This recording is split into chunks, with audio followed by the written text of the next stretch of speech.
Yo, what's up guys? Felix from Giant Lifestyle. Welcome back to the channel. In today's video, I want to share with you how I did my very first real estate wholesale deal that got me a $6,000 assignment fee check. I'm going to break down the deal A to Z, literally tell you everything I did, everything I faced, every challenge I went through, so it could help you on your journey of closing your first real estate wholesale deal, and also give you some inspiration about how long it took and what it really takes, because I know these YouTubers and these gurus tell you that real estate wholesaling can be done with a snap of a finger or how easy it is, but it really takes persistent and consistent hard work.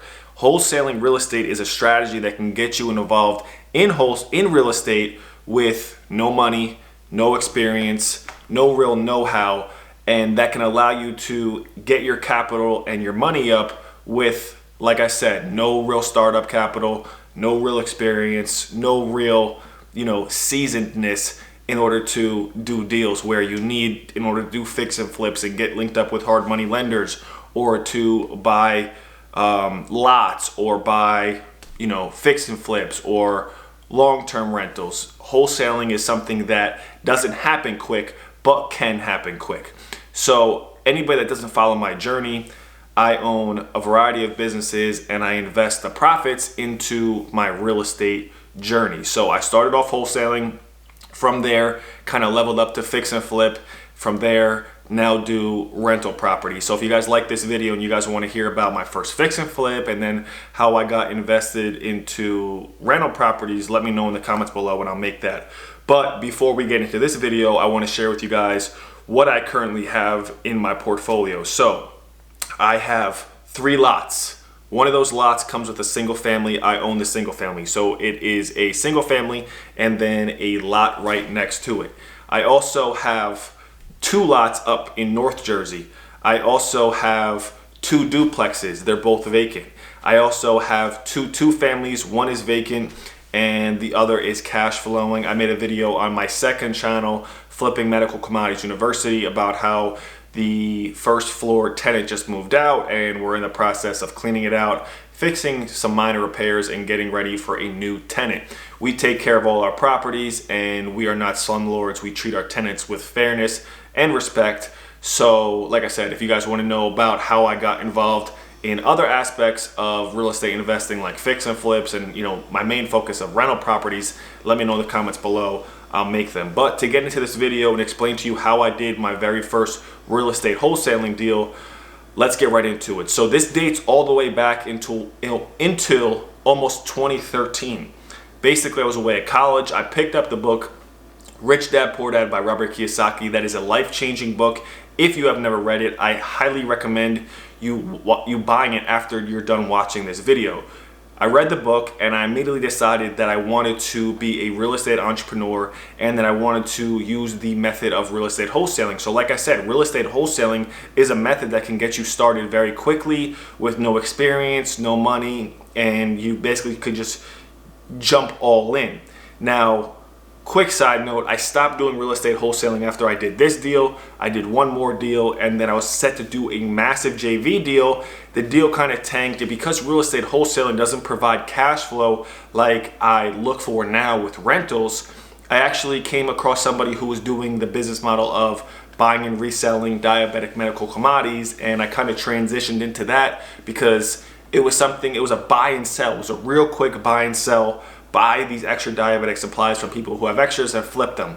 Wholesale deals can take 3, 4, 5 months. And that's what they don't tell you about real estate wholesaling. Not only are the deals a diamond in the rough, because how many people are really trying to sell their property for pennies on the dollar, but you might make $2,000, $3,000 and then you have to go do another deal. So to rely on this as your main source of income, it's very risky. This is something that, like I said, you can use to build your capital quickly in order to invest into a fix and flip or into your first rental property. But like I said, I read the book Rich Dad Poor Dad, decided on the strategy of real estate wholesaling, and basically within 2 months I dropped out of college. Keep in mind, I didn't take any course, any class. I was on YouTube every single day figuring out what's an assignment contract, what is assigning a contract, how to find sellers, how to find buyers, scripts, everything. I mean, YouTube is really a university. There's no reason to go to college. I literally taught myself a $1 million business strategy from YouTube. So I taught myself everything. I immediately started doing the bandit signs, the mailers, buying the list, business cards, flyers, putting it on Facebook, social media, Craigslist, constantly letting everybody know I'm looking to buy a house. Keep in mind, I've had people tell me I look young. I'm 26. Only imagine what I looked like back in 2014. I literally looked like a baby. So I could only imagine when people see me and what the sellers thought about the property and the deal that I'm coming up and telling you about, what they thought when I showed up to their house in my old raggedy beat up Impala and I'm saying, hey, I'm here to buy the house. Even though I know I'm signing the contract, I'm probably thinking, they're thinking like, what? So with that being said, I did marketing from February 2014 till October of 2014 and basically nothing. The only leads I was getting were from people basically saying, yeah, hi, I seen your sign, you buy houses cash. How much do you pay? Oh, you're not paying me $1 million for my house that costs $700,000? Click. Oh, you can't pay me full price? Click. So most people aren't really trying to sell their house for pennies on the dollar. You have to find people who are in a dire need of situation. So I finally basically found somebody. To keep it short and to not air somebody's business out there, even though the chances of them finding this video is rare. Basically, it was a guy around probably in his 30s, late 30s, early 40s, I would say. And he basically inherited this property. Basically, everybody in his family basically just passed away suddenly, and him and his girlfriend were living at the property. Now, they weren't working from what I believe, and they were basically having, or he was basically having the girlfriend's uncle pay for the property, pay for the taxes, pay for the mortgage, and he was getting fed up, so he basically was saying, look, I'm not paying for this anymore, and that basically put them on the edge that the bank was going to take the property. So the property was in terrible condition. There was no way they were going to get full price. I'll try to put some video or pictures of before and after of what it looked like, because after it got fixed up, it looked beautiful, but before that it looked terrible. They owed money on the property. So what happened is, once they called me, keep in mind I was marketing from February 2014, October 2014. That was what, a 8-month time span of consistent marketing and no real deals. No gurus, you're not finding a deal in 15 days and closing it, at least not for me and at least not for most people. So finally got the property, or the lead. Me and him were playing phone tag. Now this is where it gets interesting, because I knew a wholesaler in my area who was actually closing deals pretty rapidly. He's been doing it for a few years, and he's one of the wholesalers who I know who is actually really good. I've actually bought 2 deals from him that I now own as like long-term rentals. One of the duplexes and the single family that comes with a lot I bought from this guy, and what I was going to do is kind of just give him the deal. You know, when you're doing something for the first time, like your first deal, or the first time you do something, you feel incredibly nervous. Well, when I knew that I had a deal on my hands or somebody who was a potential seller, I kind of got scared and was going to say like, yo man, just take the deal. Give me a $500 referral fee.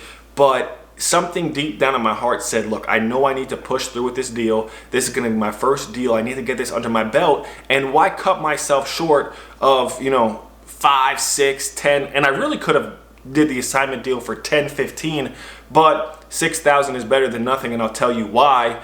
But I would have basically shot myself in the foot and gave him the deal.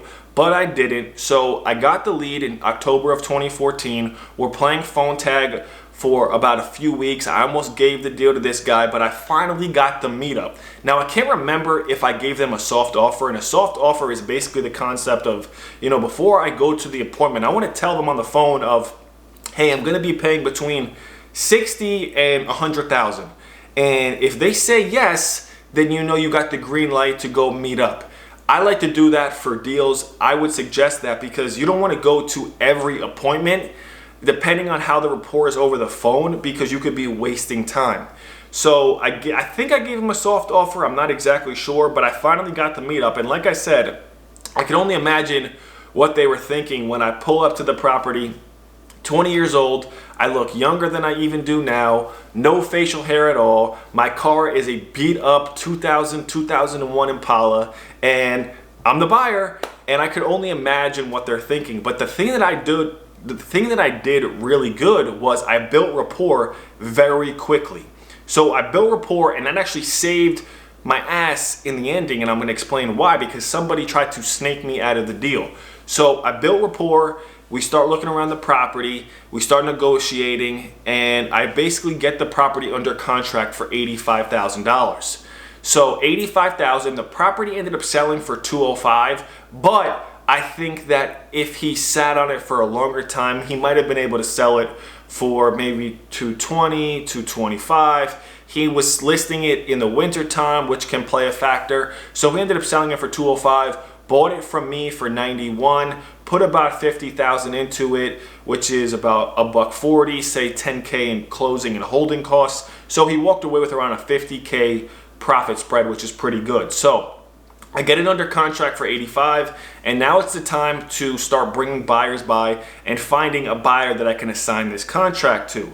So I remember even at one point, I think I had them re-sign the contract because I don't think I put in the contract a certain clause that I needed to.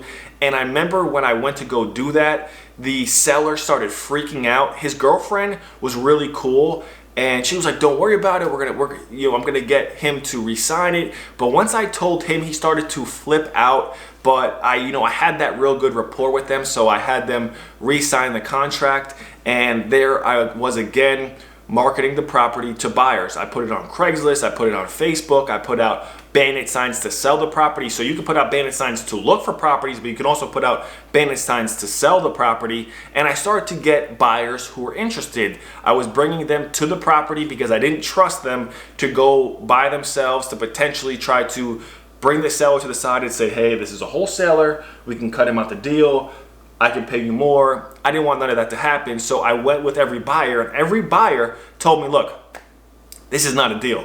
This is not a good deal, I don't want it. Bad deal, too much expenses, it's not gonna work." So I'm thinking like, damn, is this gonna work? Is this gonna work, or is this not gonna work? So I kept marketing, I let buyers do their diligence on it, run comps, and one guy hits me up off Craigslist. I had a video that said the address, and I told him the address. So guess what he does? He goes to the property and he talks to the sellers and says, "Hey, this kid is a wholesaler. I'm gonna give you $5,000, $10,000 more. Let's cut him off the deal and let's close in 7 to 10 days. The sellers call me on the phone and say, "Hey, Felix, this guy just came to the property. He was really shady. We didn't like his vibe. He offered us more money, but we don't trust him. We're gonna go with you." So that's why I preach authenticity. That's why I preach being real, even on this channel, because when people like you, when people trust you, it's not about the money. It's not about what it costs. It's not about that. It's about the relationship. And even though he offered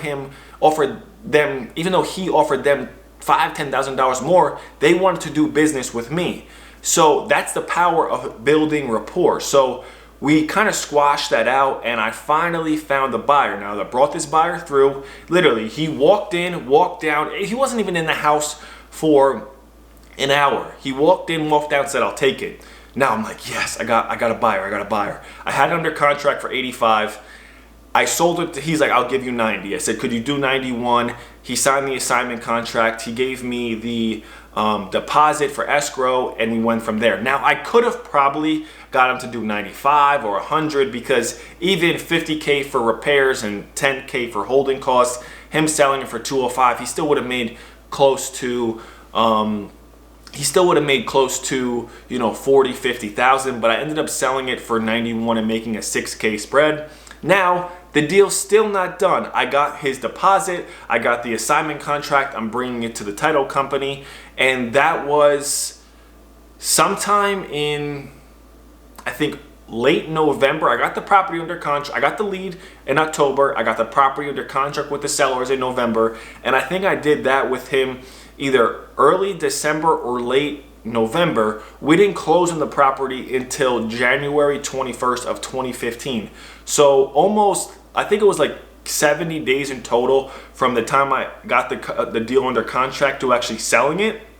But that's basically the timeline. I think the sellers had a bunch of stuff they needed to move out, so they didn't really want to close. I can't remember the exact reason, but just when I thought I was ready to secure the bag, we can't close until the 21st. I'm like, oh my gosh.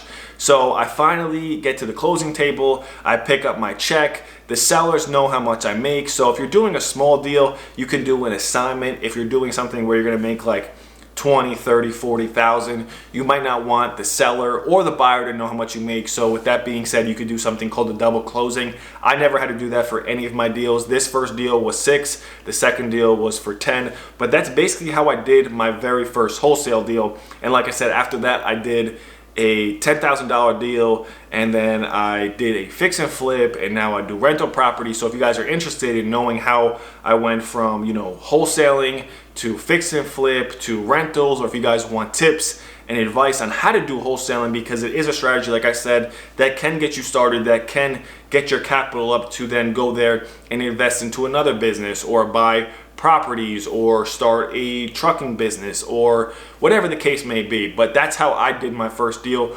Real estate wholesaling is simple, but it's not easy. But focus, do not give up. If you got your eye on the prize and you know you want to do wholesaling, go out there and do it. Again, thank you guys so much for watching. If you guys enjoyed this video, please put a like on it. Be sure to subscribe, and I'll see you guys in the next video. Peace.